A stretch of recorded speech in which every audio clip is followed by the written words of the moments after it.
Ada orang kata kat sini toke Cina, tukang masak Cina yang Melayu cuma placing kat depan je. Korang tahu tak, dekat JB, dekat Taman Daya, nak tanya, betul ke kat sini tukang masak dia Cina?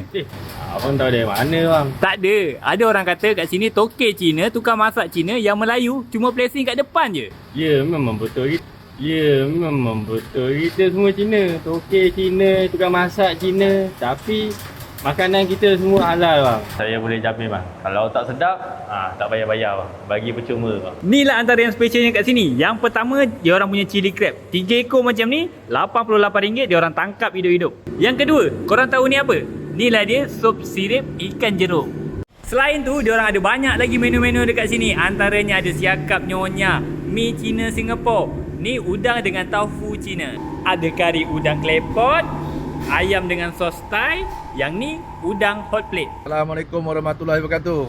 Saya jamin makanan dekat restoran Haji Muhammad Teo jamin halal. Ikan dekat sini hidup-hidup lagi. Korang boleh pilih. Siakap ada, talapia ada, patin ada, pak sukong pun ada.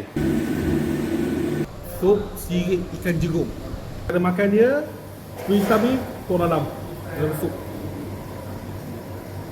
Itu kacau.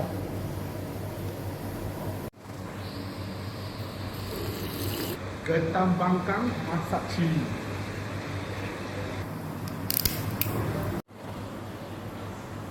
Lokasi dia ni dekat Taman Daya. Sana tu Petron Taman Daya. Sebaris je dengan Speedmart Taman Daya. Korang cari je ni, Haji Muhammad Teo Seafood.